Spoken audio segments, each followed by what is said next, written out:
good work? Do you want the young people in your life that you're mentoring to be equipped for the good work God has for them?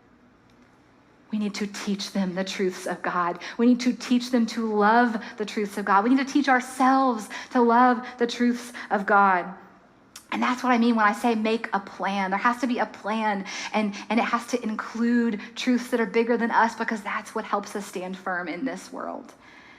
And as I was thinking about examples that have done that, I thought of 2 examples I wanted to share with you. And one's kind of a structured example through Preston Trail World, and one's an unstructured example in the home. But I think they both give us an idea how to apply this text. The first is Morgan, and she is a rooted small group leader, a rooted facilitator. And whenever she did baptism, she was at baptism a couple weeks ago. And if some of you guys were here, I think it was the 11 o'clock service, you saw her baptize one girl and you're like, okay, get it, Morgan. And then you saw her baptize 2 girls and you're like, okay. And then 6 people later, you're like, what is this lady doing, right? But she chose to spiritually mentor a group of people behind her.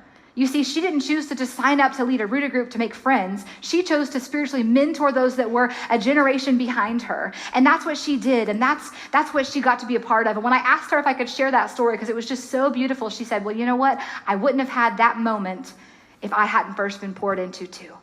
She realized the path of spiritual ancestor and lineage and spiritual parents and mothers and fathers and the faith that pour in. And yes, she did it through a structure at Preston Trail, rooted. Some of you do it through leading trail kids and PTSM or leading a young adult table. And some of you do it in your home. I thought of Joel.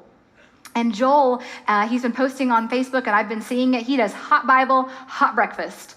That a little over 7 years ago, he decided he was going to get up 30 minutes earlier. He's like, what's 30 minutes? In the sake of eternity, I'm going to get up 30 minutes earlier, and I'm going to make a hot breakfast, and we're going to read the Bible. His kids were in 1st and 5th grade when he started.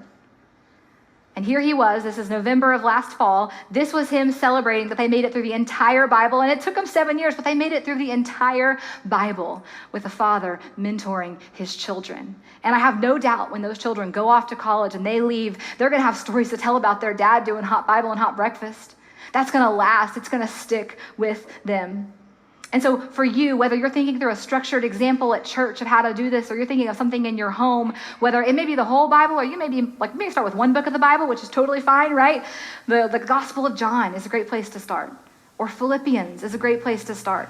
But pick something, whether it's through a structure or through a curriculum. I know Flourish is a curriculum one of our staff members uses, and she's discipling people younger than her through this curriculum called Flourish. There's all kinds of stuff out there. But the point is to make a plan. The point is to use God's truth, because his truth is the truth we can stand on.